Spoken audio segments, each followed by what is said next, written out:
Hey you! Okay, so I a couple of weeks ago did a shopping trip at Walmart to get like canned goods and stuff. And whenever I'm there, I like to stop by the art supply and the stationery aisle. And when I was there, I found these guys. They are acrylic Sharpie markers. So i.e. paint markers. And because I haven't been living underneath a rock or in a hole for the last whenever, I am aware of Posca markers. Not gonna lie, I have only ever owned one Posca marker, and it was white, and I use it for highlights when I go too dark on, like watercolors or mixed media, and I need a little boop of highlight. So I can't really tell you if these guys are more or less pigmented than the Posca markers are, but I can tell you that I thought they did a pretty good job at covering over that dark black paper and emboldened me to use colored cardstock to work on. Because I've seen other people use paint markers, I knew that I wanted a little bit more robust substrate. So I used the cardstock because I thought that fell underneath that category. You can feel free to argue with me if you like, but in my brain it worked. And so I picked out a couple pastel papers and decided to do like early summer springy vibed cute animals with the lovely shades that come in this marker set. I was really vibing with these colors. So my thoughts on these colors or markers, yeah, I like the colors. I like the nibs. They're weird. They aren't weird in a bad way. They were surprisingly pleasant. So the Posca marker that I have is sort of plasticky feeling, and it sort of like scrapes at the paper. It gives pen version of like, I don't know, vine charcoal in my brain. They both kind of unpleasant is my mental connection. But these guys feel like beauty blenders that are a little bit firmer. And so it was very nice. I'd say spongy, but yeah, spongy if it wasn't mushy. And so that was nice. I tried to do a trick with these markers that I had heard on the internet where you put them on top of each other when they're not dry yet, and I didn't think it was successful. So I went back and tried to make my rabbit purple, but I thought he was too dark. And so that is why he is a whole lot quicker going by in terms of my other drawings, because I thought it was kind of a fail. It wasn't what I envisioned. I think it's still a cute idea. I think that I will try it again with some gouache where I have more control over the colors that I get to pick.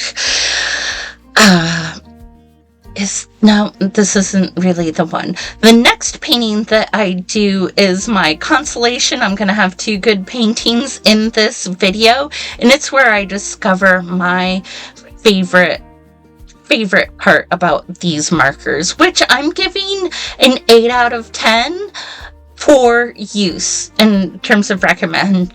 Not 9 or 10 because there's such a limited variety of colors. Not lower down that because there are different size nibs or widths of the point that you can buy in terms of these.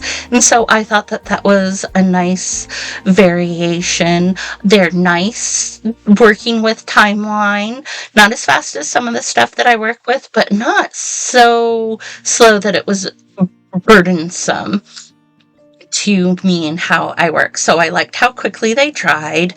I liked the texture of the nibs, but my absolute favorite thing is that you can go with fine liners on top of it. I have killed so many fine liners because I'm heavy-handed, and I always think that I'll be able to just draw on top of that thing that I just used. And that is not how most art supplies work with how I use microns or Prismacolor liners. I just gunk up the little felt on them, and then I have to throw them away. But these guys, no. total 100% was able to go and draw on back on top of them. I decided that green color doesn't go with the teal, and so I do a dark purple, and if you watch, you'll see me using my fine liners on top of it to give grass texture, and then you'll see me giving the butterflies more definition. And then later on that night, I went and I did something else, and those fine liners were still okay, and it was like my heavenly choir moment, the like moment of these art supplies. I thought that they were going to be a one-off, and so I wasn't thinking. I didn't want to do that with Posca markers for something that was going to be a one-off art supplies. But I think I'm going to go and find other things to draw on top of.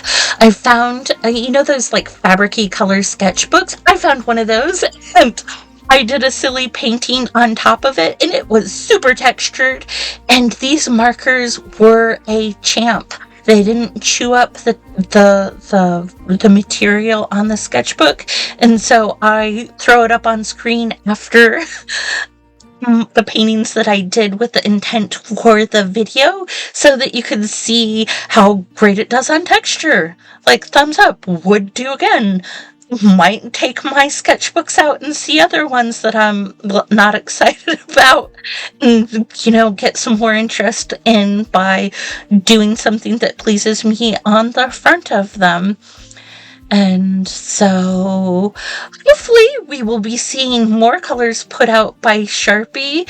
If not, I might try more mixed media with them. There's my sketchbook, isn't that